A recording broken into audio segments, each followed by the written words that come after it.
Hey friends, horror story in Odia रे आपण मानकु पुणी थरे स्वागत। तो सांग माने आपण मानक पई मु पुणी नै कि आसीची आउ एक सतभूत घटना। तो सांग माने ए घटनाटा को गोटे काल्पनिक कहानी हिसाब से सुनिबा। तो सांग माने ए कहानीटी को सुनिबा पूर्वरु आपण मानकु मु अनुरोध करूची कि मो चैनल टाको सब्सक्राइब कर दियंतु आ पाखरे थिबा बेल आइकन टाको भी मध्य दबाई दियंतु, जहा फल रे एमिति नया नया कहानी गुडाक आपणक पाखरे सर्वप्रथम पहुँची पारिबो। तो सांग माने चलंतु कहानीटा को आरंभ करिबा।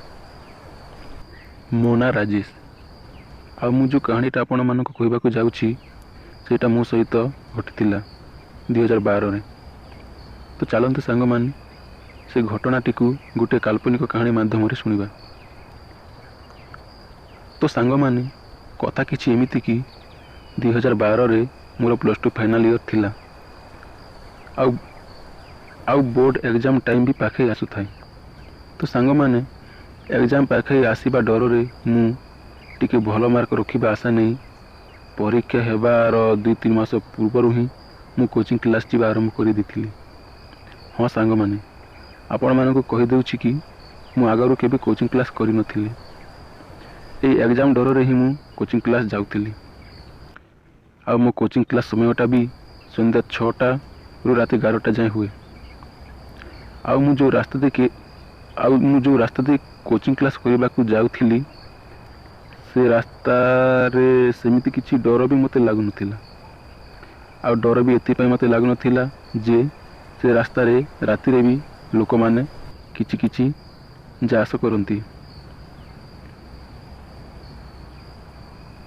बुद्धे सेति पय मते डर भी लागु नथिला। आ ए भूत फूत कथा विषय रे तो आ मते पचारनी कि मु ए विषय विश्वास भी करेनी।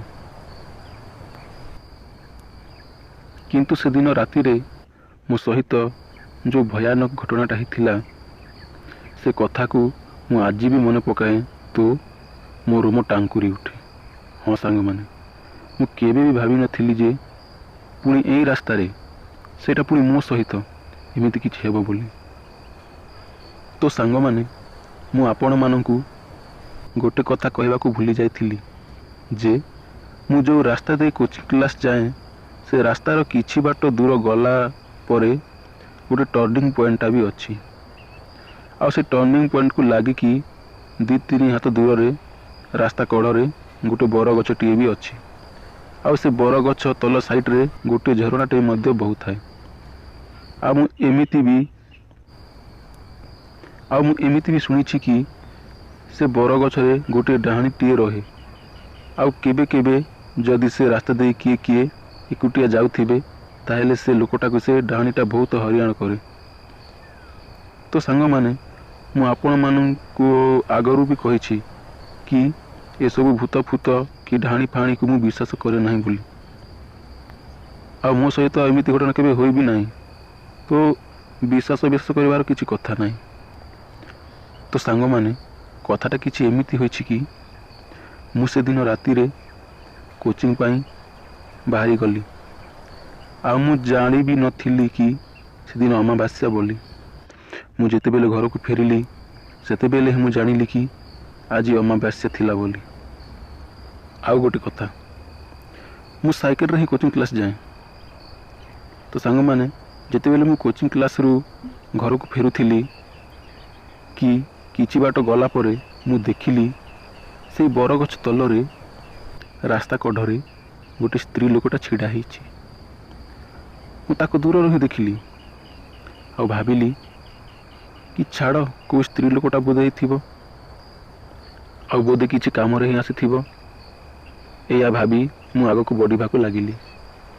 आ गोटे कथा संग माने से दिन रास्ता रे केही गोटे भी जास करू नथिले। सेते बेले मु से रास्ता रे पूरा एकुटिया ही थिली। तो संग माने मु जेमिति ता पाखो को आसु थाए काहे कि जाने मते से दिन टिके डर भी लागु थाए। से स्त्री लोकटा किंतु किछि करू नथिला, सेमिति ही चुपचाप छिड़ा होइथिला। अंधार भी हो जाई थाए जा फल रे ता मुहटा भी टिके क्लियरली जना पड़ू न थाए। आउ से ता मुहटाକୁ ବି ମଧ୍ୟ ତଳ ଆଡ଼େ ନୁଆଁକି ଚିଡ଼ା ହୋଇଥାଏ। ମୁଁ ଯେମିତି ତା ପାଖକୁ ପହଞ୍ଚିଲି କି ସେ ସ୍ତ୍ରୀ ଲୋକଟା ତା ହାତକୁ ମୋ ଆଡ଼କୁ ଲମ୍ବାଇଲା ଆଉ ଦେଖିଲେ ଜଣାପଡ଼ୁଥାଏ କି ସେ ସାଇକେଲଟାକୁ ରଖିବା ପାଇଁ କହୁଛି। ଆଉ ଯେତେବେଳେ ସେ ମୋ ଆଡ଼କୁ ମୁହଁ କରିକି ଅନେଇଲା ତାକୁ ଦେଖିକି ମୋର ରାମ ଟାଙ୍କୁଡ଼ି ଉଠିଲା।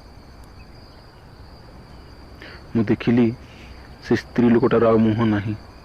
ହଁ ସାଙ୍ଗମାନେ, ସେ ସ୍ତ୍ରୀ ଲୋକଟାର ପୁରା ମୁହଁ ହିଁ ନଥିଲା। ମୁହଁ ଜାଗାରେ ପୁରା ଅନ୍ଧାର ଦେଖାଯାଉଥାଏ, କିନ୍ତୁ ତା ଆଖି ଦୁଇଟା ଥିଲା ଆଉ ସେ ଦେଖିବାକୁ ପୁରା ତା ଆଖି ଦୁଇଟା ପୁରା ଚମକୁଥାଏ। ତା ମୁଣ୍ଡ ବାଳଟା ପୁରା ଧଳା ଆଉ ସେ ଦେଖିବାକୁ ବହୁତ ଭୟଙ୍କର ଦେଖାଯାଉଥିଲା। ଏସବୁ ଦେଖିକି ମୋର କ'ଣ ଯେ ଅବସ୍ଥା ହେଇଥିବ ସେ କଥା ଆଉ ପଚାର ନାହିଁ। ଖାଲି ସେତିକି ନୁହଁ ସାଙ୍ଗମାନେ, ମୁଁ ସେମିତି ସାଇକେଲକୁ ସମ୍ଭାଳିକି ପାଡ଼େଲଟାକୁ ଜୋରରେ ମାଡ଼ିବାକୁ ଲାଗିଲି ଆଉ କିଛି ଦୂର ଆଗକୁ ପଳେଇ ଗଲି। କିଛି ସମୟ ଗଲା ପରେ ମୋତେ ଲାଗିଲା କି ମୋ ସାଇକେଲ ପଛପଟେ ଯେମିତି କି ଜଣେ ବସିଛି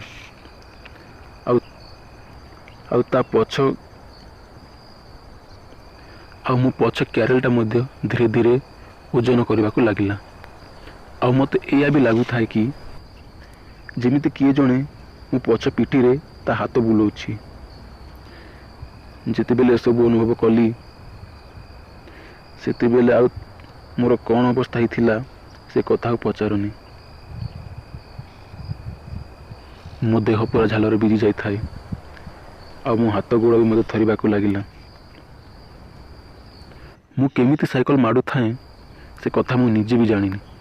ମୁଁ ମୋ ପଛପଟେ ବୁଲିକି ଦେଖିବାକୁ ବି ଚାହୁଁଥିଲି କି ପଛପଟରେ କିଏ ବସିଛି ବୋଲି, କିନ୍ତୁ ମୋର ସାହସ ବି ହେଉନଥିଲା ଦେଖିବା ପାଇଁ। ମୁଁ ସେମିତି ହିଁ କିଛି ଦୂର ଗଲି। କିଛି ଦୂର ଗଲା ପରେ ମୋତେ ଲାଗିଲା କି ଏବେ ମୋ କାନ ପାଖରେ କିଏ ଗୋଟେ ଜୋରରେ ନିଶ୍ୱାସ ନେଉଛି ବୋଲି ଲାଗିଲା। ମୁଁ ବହୁତ ଡରିଗଲି। ମୋତେ ଆଉ ଏବେ କେଉଁ ବାଟ ଦିଶୁନଥିଲା। ମୁଁ ମନେ ମନେ ଭଗବାନଙ୍କ ନାଁ ନେବାକୁ ଲାଗିଲି। ଆଉ ମୋ ସହିତ ଆମ ଗାଁ ଶେଷ ସୀମା ପର୍ଯ୍ୟନ୍ତ ହିଁ ଏମିତି ହେଲା। ସେ ହାତ ବୁଲେଇବା, ନିଶ୍ୱାସ ନେବା, ସାଇକେଲ ପଛ କ୍ୟାରେଲଟା କେତେବେଳେ ଓଜନ କରିବା, କେତେବେଳେ ତ ଏତେ ଓଜନ କରେନା ତ ସାଇକେଲ ଚଲାଇବା ବି କଷ୍ଟ ହେଇଯାଏ। ସାଙ୍ଗମାନେ, ଯେତେବେଳେ ମୁଁ ମୋ ଗାଁ ସୀମାରେ ପହଞ୍ଚିଲି ହଠାତ୍ ମୋ ସହିତ ଏସବୁ ହେବା ବନ୍ଦ ହେଇଗଲା।